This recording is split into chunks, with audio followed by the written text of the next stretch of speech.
안녕하세요. 이번 시간에는 곤도 마코토의 책, 암의 역습을 여러분들과 함께 책을 넘겨가면서 중요한 내용을 발췌하여 같이 공부해 보겠습니다. 모두 책을 구입해서 읽어봅시다. 암 치료와 관련해서 공부하고 있는 분이라면 이 책이 도움될 것입니다. 책 전체를 다 공부하는데 적어도 1시간은 필요합니다. 그래서 이번 시간에는 개요만 다룹니다. 10분 정도 녹화합니다. 나머지는 퀀텀 건강학교 회원용 카페 사이트, 블로그, 밴드 등에서 동영상으로 만들어 비공개로 진행하겠습니다. 감사합니다. 곤도 마코토의 공식 사이트에 접속하면 지난 40여 년 동안 출판한 책이나 강연, 동영상 등 수많은 정보를 볼 수 있습니다. 물론 일본어를 알면 쉽겠지만 몰라도 구글링하면 대충 읽을 수 있습니다. 곤도 마코토의 책을 읽기 전에 몇 가지 그의 활동을 짚어보기로 하죠. 곤도 마코토는 의사로서 대학병원 방사선과에 근무하면서 암 환자들을 만났습니다. 그런데 그는 기존의 의학적 암 치료법에 의문을 품게 되었죠. 그래서 암 방치요법이라는 그의 치료법을 시작합니다. 이렇게 말도 안 되는 치료법으로 40여 년간 수많은 암 환자를 치료합니다. 그는 50년간 4만 명 이상의 암 환자를 진료했습니다. 그의 암 방치 요법으로 암 환자를 가장 길게는 24년간 정기적으로 진료한 기록도 있습니다. 이 책에 나오는 이야기인데 말기 암 환자로 진단받았던 분이 기존 수술이나 방사선 치료 등을 거부하고 암을 내버려 둔 것이죠. 그리고 매년 곤도 마코토를 찾아와서 진료를 받았다는 이야기입니다. 보충 설명 안 해도 무슨 말인지 아실 겁니다. 우리 건강학교에서도 자주 듣는 이야기인데요. 이런 이야기를 하면 늘 그게 어디 나오냐, 어떤 논문이 있냐, 과학적 근거가 있냐 묻습니다. 곤도 마코토가 처음에 1980년대 학술적인 논문을 투고했지만 의학계는 냉담했죠. 아무것도 바뀌지 않았습니다. 방송 용어로 적합하지 않은데 그냥 또라이 취급받았죠. 그래서 그는 환자들에게 메시지를 전달하는 수단으로 일반 서적이나 잡지를 이용했죠. 다행히 그의 책들이 베스트셀러가 되면서 많은 환자들에게는 희망을 주게 되었습니다. 하지만 기존 의학계 입장에선 또라이 이단아로서 철저하게 외면할 수밖에 없는 것이 현실입니다. 그의 말대로 암을 방치해 둔다면 기존 병원과 의사의 권위와 이익에 치명타를 입는 건데 그걸 용인할 수는 없죠. 이제는 누구나 다 아는 상식인데 암 시장은 정말 거대하죠. 여기에는 전 세계 다국적 기업, 막강한 제약회사들과 종합병원, 그리고 수많은 의사들의 수익과 직결되거든요. 하지만 기존 의학계는 더 이상 이 이단아를 걱정 안 해도 됩니다. 우리에겐 안타까운 일입니다만 최근에 일본 신문에 난 기사입니다. 암 방치 요법을 주장하던 이단의 의사 곤도 마코토 2022년 8월 13일 허혈성 심부전으로 사망하다. 이것이 일본 의학 관련 신문의 헤드라인 제목입니다. 말도 많고 탈도 많았던 곤도 마코토는 이제 우주선 지구를 떠났어요. 고인을 잘 아는 의사 한 분이 이렇게 회고합니다. 1990년대 의학계나 대학병원은 권위주의가 지금보다 심했던 시절입니다. 당시 그는 이단 시대는 존재였습니다. 내가 아는 곤도 선생은 환자의 시선에 철저했던 사람입니다. 곤도 마코토의 공적 중 하나는 의학계도 인정하는 것인데요. 이전에 유방암에 걸리면 무조건 유방을 잘라냈는데 곤도 마코토는 유방을 그대로 두고 치료해야 한다고 주장했죠. 처음엔 맹 비난했던 의학계도 지금은 수용했어요. 지금은 대부분 유방 온존 요법으로 치료하거든요. 이것만 해도 큰 업적이죠. 참고로 그의 아들이 쓴 기사 내용 일부만 소개하죠. 내가 어렸을 때는 자주 감기에 걸렸는데 개업이었던 아버지는 감기에 걸리거나 아픈 것을 한 번도 보지 못했습니다. 의대에 들어가서 면역에 대해 배우고 나서 의문이 풀렸습니다. 아버지는 외래 환자들로부터 여러 가지 바이러스나 세균을 반복해서 받았는데 그때 면역 시스템이 강화되었을 것입니다. 저는 의사로서 게이제 병원에서 일할 때 감염 대책을 일절 세우지 않았습니다.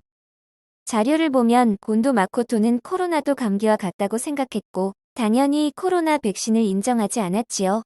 이런 이단아였던 곤도 마코토가 올해 8월에 갑자기 사망하자 주변에서 믿어지지 않는다는 반응이었습니다. 아직 한창 일할 나이인데 73세의 나이로 사망했다고 하자 그를 잘 아는 지인들은 모두 그의 부재를 안타까워했습니다. 심지어 교통사고로 죽었구나 생각한 사람도 있었다고 해요. 암의 역습, 왜 이 책을 읽어야 하는가? 의사를 만나기 전에 왜 이 책을 읽어야 하는가? 그 이유를 곤도 마코토는 이렇게 말합니다. 첫째, 진짜 암이라면 의학적 치료가 무의미하기 때문이다. 둘째, 가짜 암이라면 불필요한 치료로 돈을 쓰고 몸도 망가지기 때문이다. 이것이 이 책을 먼저 읽어야 하는 이유입니다. 책 본문 중에 자세히 설명 나옵니다만 먼저 수술하면 암이 난폭하게 군다라는 대목을 살펴보겠습니다. 우리 몸의 입장에서 보면 수술은 특히 암 수술은 인공적인 큰 상처입니다. 암 수술은 일반 수술과 달라서 암종양 주변 부위를 크게 잘라내거나 장기 전체를 적출합니다. 심지어 주변 림프샘까지 몽땅 제거하는 대수술입니다. 수술할 때 혈관이 잘리면서 혈액과 함께 암세포도 흘러나옵니다. 그리고 상처 부위에 달라붙습니다. 그러면 그곳에 암세포가 폭발적으로 증가하는데 이것을 국소전이라 부릅니다. 메스를 댄 순간 자극을 받아 잠자던 전이가 깨어나는 것입니다. 암수술 항암제 투여, 방사선 과다로 사망한 사례들입니다. 책 본문에서 자세한 내용을 직접 읽어보세요. 일본인 여배우 야치구사 가오루는 췌장암으로 췌장 전체를 적출하는 수술을 받았고 1년 뒤 간에서 암이 재발되고 그로부터 10개월 후에 사망했어요. 배우 아스미 기요시는 간에서 전이한 폐암 수술하고 4일째 사망했죠. 한 가부키 배우는 식도암으로 식도 전체를 적출하는 수술하고 얼마 후 폐부종이 생겨 4개월 만에 사망했어요. 수술 외에 항암제도 마찬가지로 암의 역습을 일으킵니다. 피아니스트 나카무라 히로코는 대장암 수술 후 항암제 치료를 받고서 전혀 부작용 없이 다시 피아노 칠 수 있게 돼서 기쁘다고 좋아했는데 급사했거든요. 방사선 치료도 암의 역습을 부르죠. 여배우 기키기리는 유방암으로 유방 전체를 적출하고 이후 13군데나 암이 재발해서 무려 30곳의 방사선 치료를 받았어요. 그 후 넘어져 고관절 부근 뼈가 부러져 수술했으나 1개월 후 사망했어요. 그래서 마코토는 기존 암치료법에 반대합니다. 최첨단 의료 기술로 곧 암이 정복될 것이라고 믿는 사람들도 많습니다. 그런데 곤도 마코토는 의학적 암 치료에 부정적으로 이렇게 말합니다. 20년 후에도 암 사망자 수는 줄지 않는다. 라고 합니다. 그는 암은 질병이 아니라 노화 현상으로 보는 관점을 제시합니다. 물론 이 견해에 모두 수긍하지 않겠지만 생각해 볼 필요가 있습니다. 실제로 80세 이상인 사람의 유체를 해부해 보면 거의 모두에게 암이 발견됩니다. 암과 싸우기보다는 노화로 받아들여서 편안하게 여생을 보내는 편이 더 낫다는 생각입니다. 곤도 마코토는 50여 년 동안 암 환자들을 진료하면서 늘 이렇게 말했습니다. 병원에 자주 가는 사람일수록 수명을 단축하기 쉽다. 건강하다면 검사 같은 것은 받지 말고 암을 억지로 찾아내지 말아야 한다. 만약 암이 발견되면 될 수 있는 한 가만히 둔다. 통증 같은 증상이 나타나면 그것을 억제하는 완화 케어를 적극적으로 받는다. 이것이 곤도 마코토의 처방입니다. 우리도 오랫동안 암 환자들을 많이 만났습니다. 물론 우리는 그분들을 암 환자라 부르지도 않고 그렇게 생각하지 않습니다. 우리는 몸 안의 의사가 우리 몸을 살리기 위한 마지막 수단으로 암종양을 이용한다는 생각을 하기 때문입니다. 우리는 암종양을 일종의 디톡스 반응으로 이해하므로 전혀 다르게 생각합니다.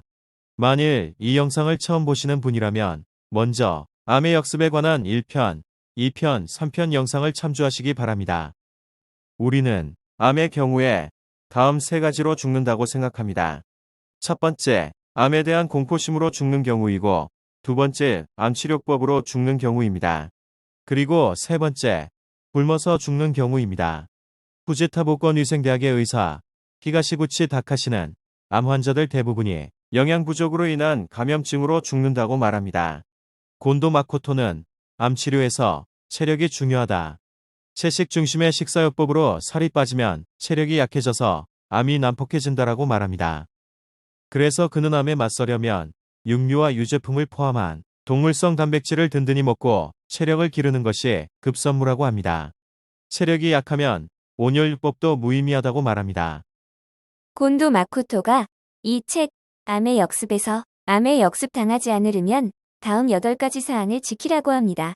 첫째, 검사를 받지 않는다. 둘째, 병원을 가까이 하지 않는다. 셋째, 암이라고 진단되어도 통증이 없으면 잊어버리고 지낸다. 넷째, 암 수술은 하지 않는다. 다섯 번째, 방사선을 지나치게 쐬지 않는다. 여섯 번째, 고형암에는 항암제를 쓰지 않는다. 일곱 번째, 골고루 잘 먹는다. 여덟 번째, 이 책에서 지식을 습득한다. 이제 이번 시간 마지막으로 곤도 마코토가 중요하다고 지적한 말을 전해드립니다. 중요한 점은 우리의 직감과 지성, 이성을 기준으로 판단하는 것이죠. 먼저, 직감을 무시하지 말아야 하죠. 요즘 암 치료는 아무래도 이상해 라는 직감이 들거나 의사가 하라는 대로 하면 위험해 라는 직감이 들 때 무시하지 마세요. 그 다음에 지성을 작용시켜요. 이에 관한 과학적인 근거, 자료 데이터를 조사해보는 거죠. 찾아보면 세상에는 정말 많은 과학적인 자료들이 있어요. 그리고 마지막으로 이성을 사용해서 스스로 판단하고 결정하는 것입니다. 곤도 마코토가 말하는 직감, 지성, 이성, 이 세 가지를 잘 활용해서 현명한 방법을 찾는 것입니다. 지금까지 암의 역습 책 내용을 개괄적으로 알려드렸습니다. 나머지 책의 본문은 비공개로 멤버들에게만 제공합니다. 양해 바랍니다.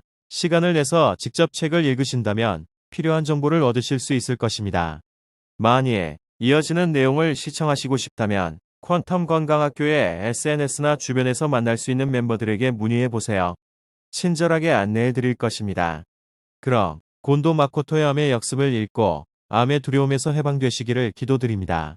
또한 이런 짧은 동영상이 무병장수 100세 청춘을 누리는데 건강한 삶에 조금이나마 도움이 되시기를 바라면서 마치겠습니다. 감사합니다.